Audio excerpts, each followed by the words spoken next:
जय श्री कृष्ण। राधे राधे दोस्तों आज मैं आप लोगों को लड्डू गोपाल की एक ऐसी रुला देने वाली बिल्कुल सत्य लीला कथा सुनाऊंगी जिसे सुनकर आप सभी को बड़ा ही दुख होगा, साथ ही साथ आप लोगों को गुस्सा भी आएगा। कोई भला हमारे लड्डू गोपाल के साथ ऐसा कैसे कर सकता है?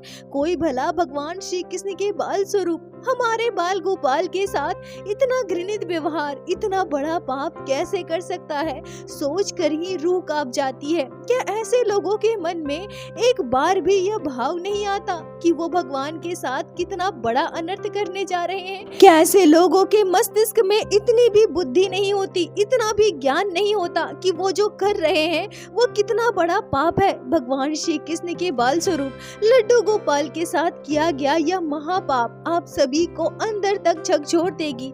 आप सभी की आंखों में आंसू आ जाएंगे। दोस्तों जरा सोच कर देखिए, जिन्होंने ऐसा किया है, जिनके हाथों इतना बड़ा पाप हुआ है, उसे आज भी इस बात का अफसोस नहीं है। दोस्तों आज की यह लीला कथा हमारे साथ शेयर की है गया की रहने वाली कलावती शर्मा जी ने। कलावती जी हमसे कहती हैं कि मेरी शादी को 27 साल हो गए हैं, मुझे 2 पुत्र संतान है। लड्डू गोपाल की सेवा मैं वर्षों से कर रही हूँ। मेरी शादी के तुरंत बाद मैं लड्डू गोपाल की सेवा ली थी। बाल गोपाल को मैं अपना बड़ा पुत्र मानती हूँ। धीरे धीरे बाल गोपाल के प्रति मेरे मन में ऐसी श्रद्धा भक्ति उत्पन्न हुई। लड्डू गोपाल के प्रति मेरा प्रेम इतना प्रगाढ़ हो गया कि कुछ ही दिनों में स्थिति ऐसी हो गई कि लड्डू गोपाल के बिना मैं एक पल भी नहीं रह पाती थी। जहाँ भी जाऊँ मैं हमेशा अपने बाल गोपाल को अपने साथ लेकर जाती थी। लड्डू गोपाल से मैं बहुत प्रेम करती हूँ।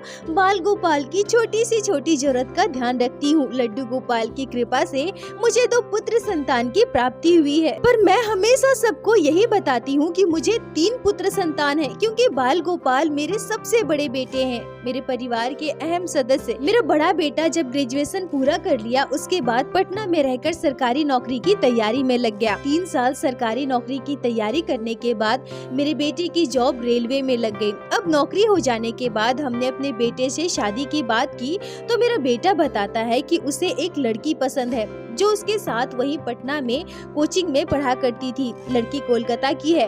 वो उस लड़की से बहुत प्यार करता है और उसी से शादी करना चाहता है। कलावती जी कहती हैं कि मैं झूठ तो बिल्कुल नहीं कहूँगी, पर मैं पहले इस शादी के बिल्कुल खिलाफ थी। मैं और मेरे हस्बैंड बिल्कुल भी नहीं चाहते थे कि मेरा बेटा दूसरी जाति में शादी करे, पर क्योंकि मेरा बेटा जिद पर अड़ गया था और उसकी यही चाह थी, तो हर माता पिता की तरह हम भी अपने बच्चे की खुशी ही चाहते थे।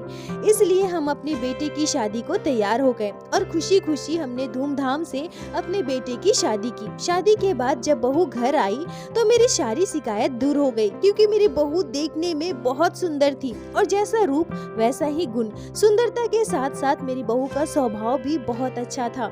हम पहले डर रहे थे कि पता नहीं दूसरी जाति की लड़की हमारे घर आएगी तो कैसे रहेगी, हम लोगों के साथ घुल मिल सकेगी या नहीं। पर यहाँ तो बिल्कुल ही उल्टा हुआ। मेरी बहू इतनी अच्छी और इतनी सरल स्वभाव की थी कि कुछ ही दिनों में हम लोगों से बहुत अच्छे से घुल मिल गई। हम दोनों पति पत्नी की बहुत अच्छे से सेवा करने लगी। हमारे परिवार को उसने बहुत अच्छे से संभाल लिया। मुझे कोई काम करने नहीं देती थी, मेरा बहुत सम्मान करती थी। पर क्योंकि मेरी बहू की शादी अभी नई हुई थी, इसलिए मैंने कभी अपनी बहू को कामकाज का ज्यादा बोझ नहीं दिया था। मैं अपनी बहू के साथ मिलजुल कर काम करती थी। और जब मेरी बहू ने हमारे घर लड्डू गोपाल की सेवा होते देखा तो वो बहुत खुश हो गई। मुझसे कहने लगी कि मम्मी जी, आपको पता है मेरे आस पड़ोस कईयों के घर में लड्डू गोपाल की सेवा होते देखी हूँ, पर क्योंकि हमारे घर लड्डू गोपाल विराजित नहीं थे तो मैं कभी बाल गोपाल की सेवा नहीं कर पाई। पर मन में कहीं न कहीं मेरी भी इच्छा थी कि मैं भी लड्डू गोपाल की सेवा करूँ, और आज मैं बहुत खुश हूँ।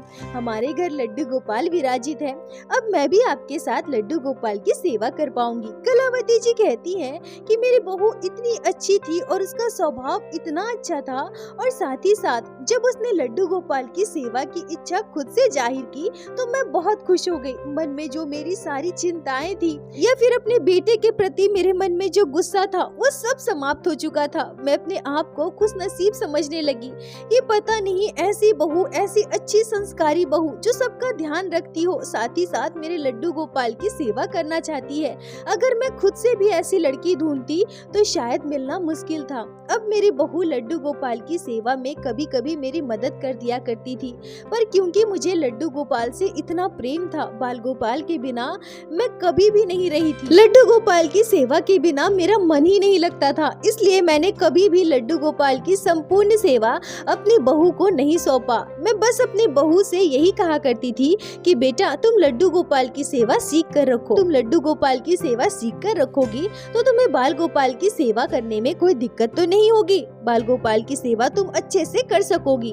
और ऐसे ही लगभग मेरे बेटे बहू की शादी को 1.5 महीने बीत चुके थे और तभी मुझे कुछ ऐसा पता चला जिसे सुनकर मेरे पैरों तले की जमीन खिसक गई। मुझे पता चला कि मेरी बहू मांसाहार करती है, मांस, मछली, अंडा सब कुछ खाती है। और उससे भी ज्यादा झटका तो मुझे तब लगा था जब मुझे यह पता चला कि मेरी बहू की संगत में मेरा बेटा भी मांसाहार करने लगा है। क्योंकि हम ब्राह्मण परिवार से थे, हमारे परिवार में कभी किसी ने मांसाहार नहीं किया। मांसाहार तो दूर की बात है, हमारे घर के रसोई में कभी भी प्याज लहसुन तक नहीं बनता है।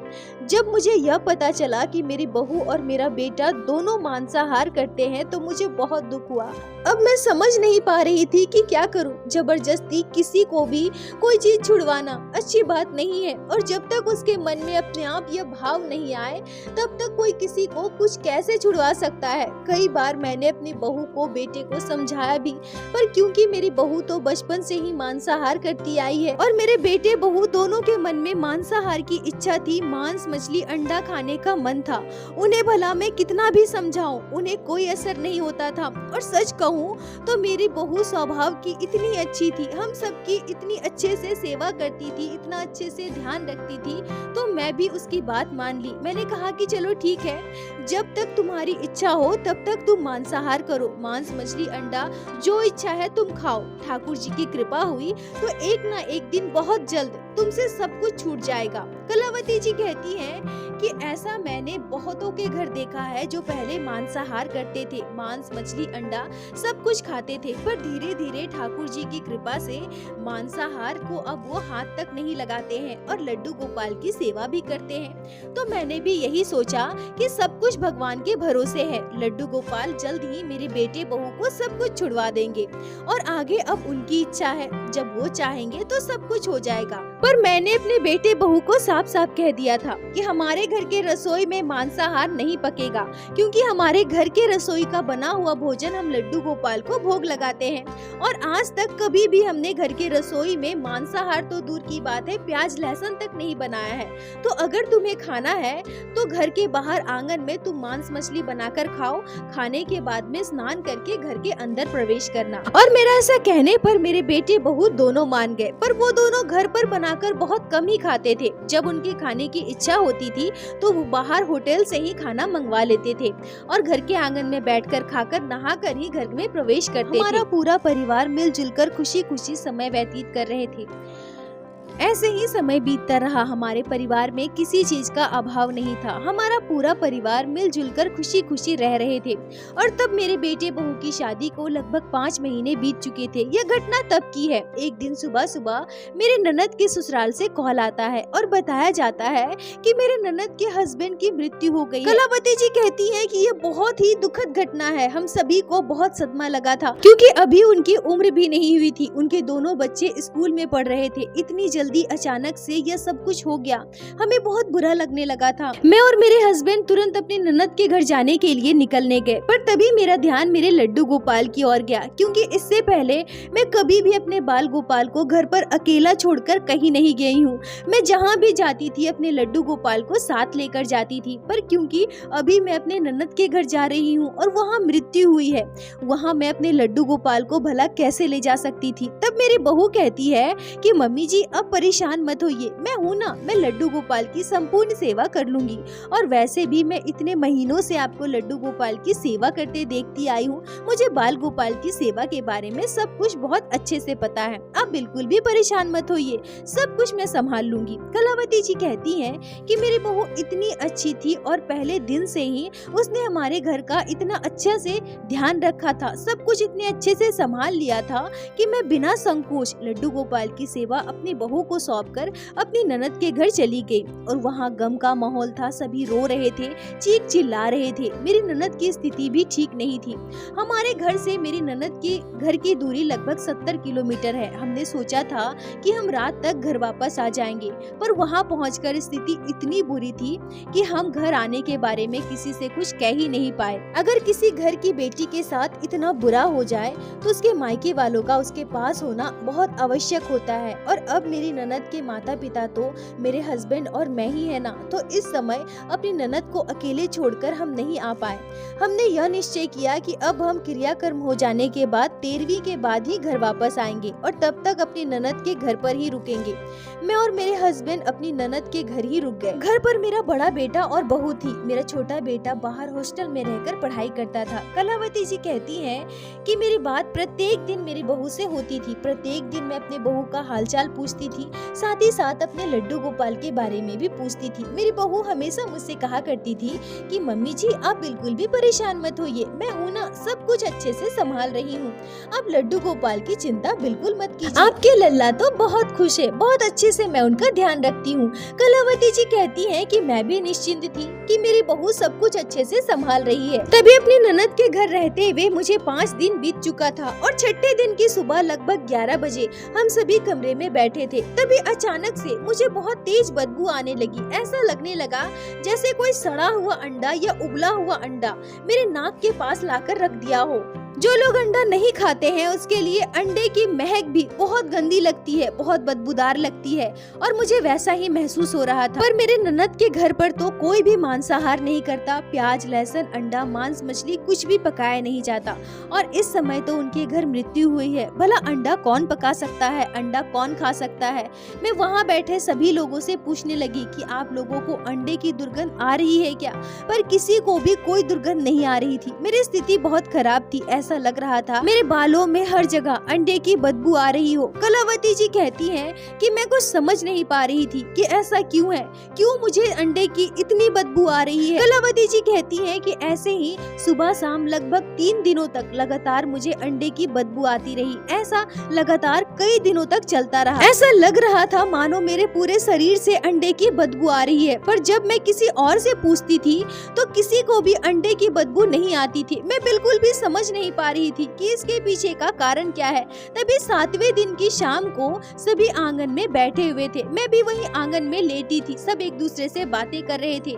मुझे नींद आ रही थी पर मैं गहरी नींद में नहीं सोई थी। मेरी बस आंखें बंद थी, मैं लेटी थी। मैं सबकी बातें सुन पा रही थी। तभी मुझे महसूस हुआ कि कोई छोटा सा बच्चा मेरे सर के पास बैठकर उल्टियाँ कर रहा है, और पता नहीं क्यों और कैसे, पर मैं ये स्पष्ट रूप से समझ पाई।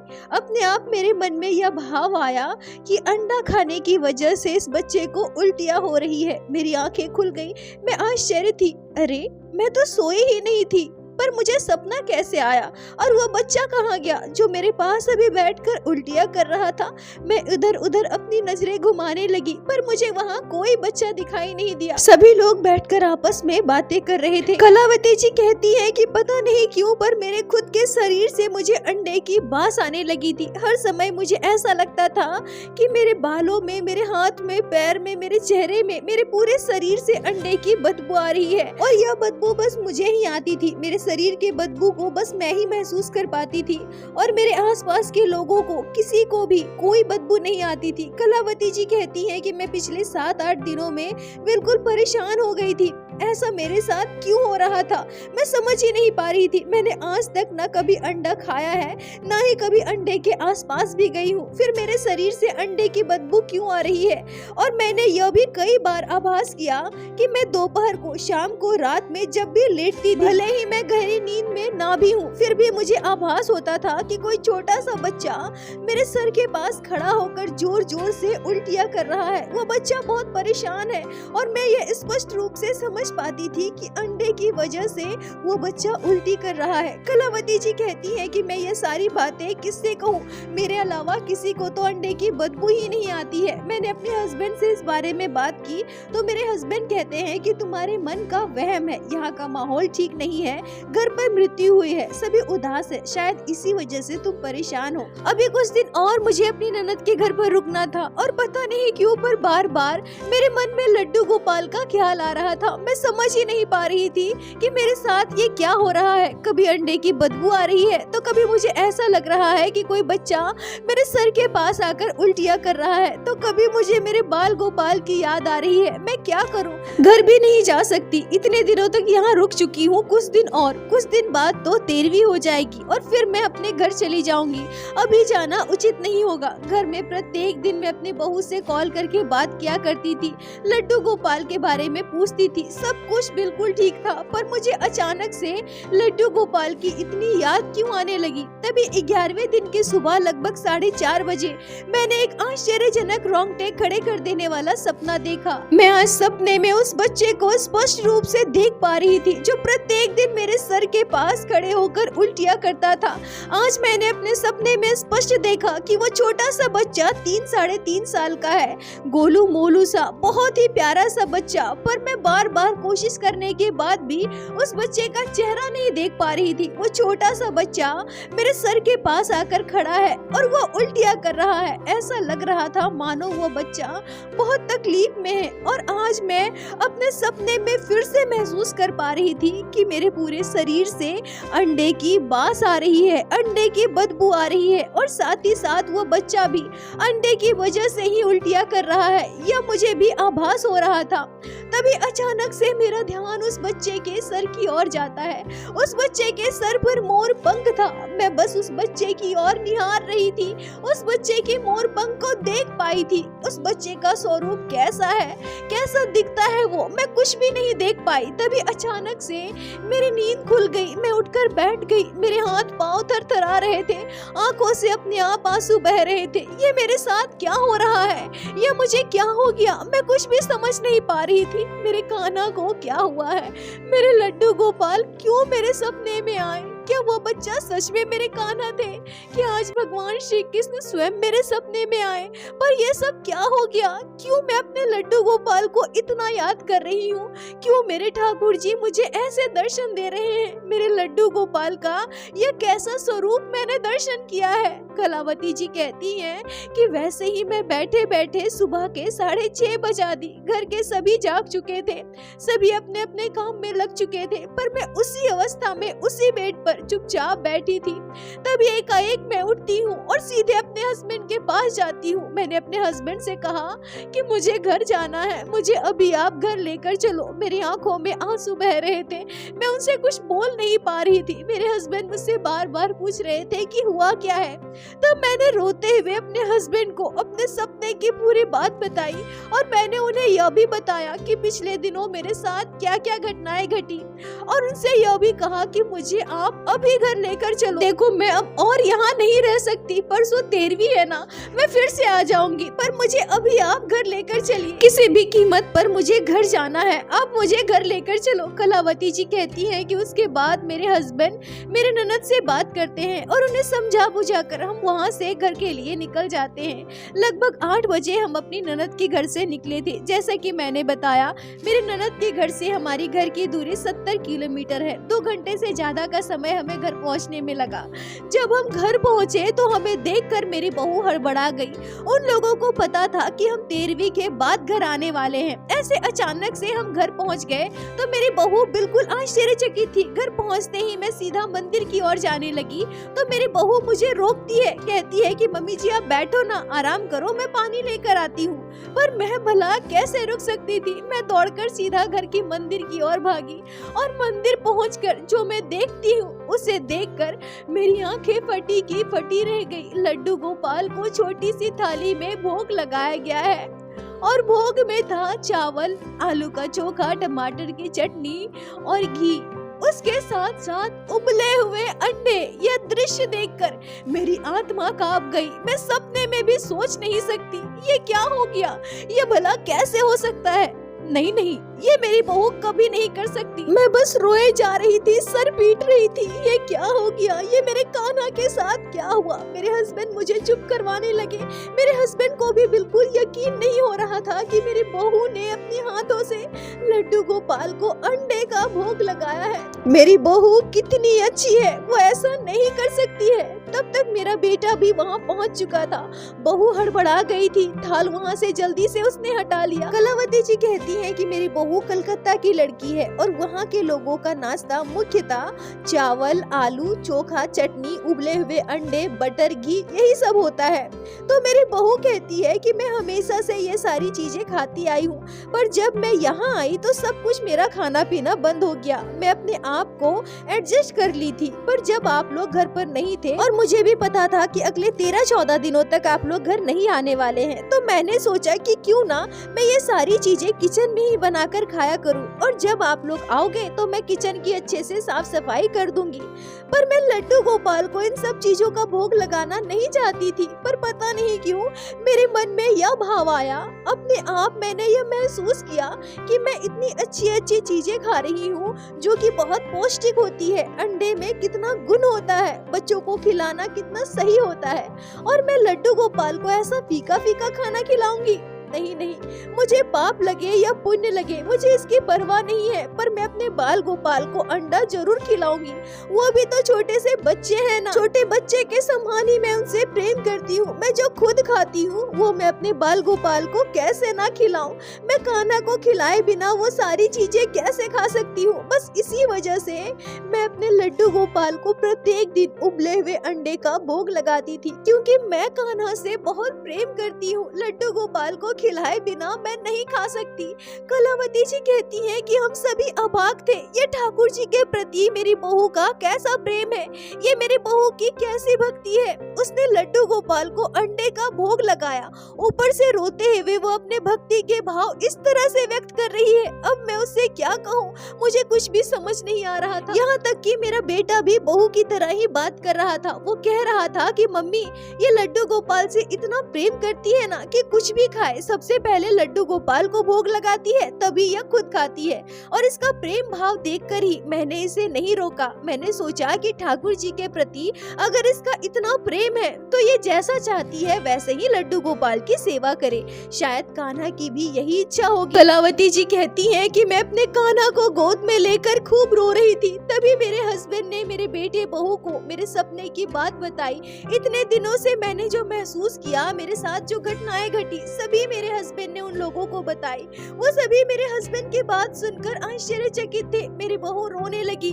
मैंने रोते हुए मंदिर की साफ सफाई की, बाल गोपाल को स्नान करवाया, सब कुछ गंगा जल से पवित्र कर बाल गोपाल को मिठाई फल का भोग लगाया, और उसके बाद मैंने किचन की अच्छे से साफ सफाई की। पर इस बीच मेरी बहू लगातार रोए जा रही थी। वो कमरे में चुपचाप बैठी थी, पर इतना सब कुछ होने के बावजूद मेरी बहू बाल गोपाल से बार बार सवाल पूछ रही थी कि हे कान्हा, वो खाना मैं इतने प्रेम से आपको खिलाती थी, इतने प्रेम से मैं तुझे भोग लगाती थी, तो क्या सच में तू मेरा भोग स्वीकार नहीं करता था? क्या तुझे इतना बुरा लगता था कान्हा? हे कान्हा, अगर ऐसा है तो तूने मुझे अनुभूति क्यों नहीं कराई? क्यों तूने मुझे नहीं रोका? क्या मैं तेरी भक्त नहीं हूँ कान्हा? कलावती जी कहती हैं कि मेरी बहू हमेशा से अब तक यही सोचती है कि अगर ऐसा है तो लड्डू गोपाल ने उसे आभास क्यों नहीं करवाया, उसके सपने में जाकर उसे क्यों नहीं रोका। मुझे अपनी बहू पर गुस्सा तो बहुत आया, पर जब मैं उसके भाव देखती हूँ और उसे इतना रोते देखती हूँ तो मैं भी उसे कुछ नहीं कह पाती। मेरे पास शब्द नहीं है। मैं उसे चुप कैसे कराऊं या डांटूं तो डांटूं कैसे उसे? मैं अपने कान्हा को देखती हूँ तो मुझे बहुत बुरा लगता है। मुझे बस अपने कान्हा की चिंता होती थी। मेरे कान्हा को कितनी तकलीफ हुई। लगातार 10-11 दिनों तक मेरे बाल गोपाल को अंडे खिलाए गए, अंडे का भोग लगाया गया। मेरे कान्हा की ऐसी स्थिति कि वो बार बार मेरे सपने में आए, सपने में उल्टियाँ करते रहे, मुझे अपनी स्थिति का आभास करवाते रहे कि मैया मैं तकलीफ में हूँ। मेरी बहू अब भी लड्डू गोपाल की सेवा करना चाहती है, पर मैं सच कहूँ तो मुझ में वो साहस ही नहीं है। मैं चाहकर भी वो हिम्मत नहीं जुटा पाती कि मैं लड्डू गोपाल की सेवा अपनी बहू को दूं। मुझे नहीं पता कि कल जब मैं नहीं रहूंगी तब मेरी बहू लड्डू गोपाल की सेवा कैसे करेगी, पर जब तक मैं जिंदा हूँ, जब तक मुझ में प्राण है, मैं कभी अपने बहू को लड्डू गोपाल की सेवा नहीं सौंप सकती, पर मैं वो साहस नहीं जुटा पाती कि अपनी बहू को लड्डू गोपाल की सेवा सौंपूं। कलावती जी कहती हैं कि मैं अब भी यही कहूंगी कि मेरी बहू बहुत अच्छी है, हमारी बहुत सेवा करती है, वो मेरी हर एक बात मानती है, पर उसने जो भी किया है, इतनी बड़ी गलती की, इतना बड़ा पाप कर दिया, इसे मैं अब तक उसे समझा नहीं पाई। उसके मन में बस एक ही सवाल है कि अगर मैं गलत हूँ तो लड्डू गोपाल ने मुझे इस बात का आभास क्यों नहीं करवाया। कलावती जी कहती हैं कि मैं हाथ जोड़कर लड्डू गोपाल से बस यही प्रार्थना करूंगी कि हे मेरे ठाकुर जी, आप तो सर्वज्ञानी है ना, हे मेरे ठाकुर जी, मेरी बहू को सद्बुद्धि प्रदान करें, हे ठाकुर जी, मेरी बहू को अपने होने का आभास करवाएं, सही गलत के बीच में उसे भेद समझाएं ठाकुर जी। कलावती जी, आपका बहुत बहुत धन्यवाद जो आपने लड्डू गोपाल की इस दिल दहलाने वाली आश्चर्यजनक हृदय विदारक घटना को हमारे साथ शेयर की, जिसे मैं हमारे चैनल के माध्यम से बाकी सारे भक्तों तक पहुंचा सकी। अपना साथ और प्यार ऐसे ही बनाए रखें। दोस्तों, इस घटना पर आपके क्या विचार है, आपके क्या राय है, कमेंट में जरूर बताएं। मुझे आप सभी के कमेंट का इंतजार रहता है और प्रत्येक दिन की भांति लीला कथा के अंत में मैं आप सभी भक्तों से हाथ जोड़कर बस यही प्रार्थना करूंगी, ठाकुर जी की भक्ति कीजिए, लड्डू गोपाल की सेवा कीजिए, नाम जाप कीजिए और एक बार मेरे साथ प्रेम से कहिए, बोलो बाके बिहारी लाल की जय, लड्डू गोपाल की जय, जय जय श्री राधे।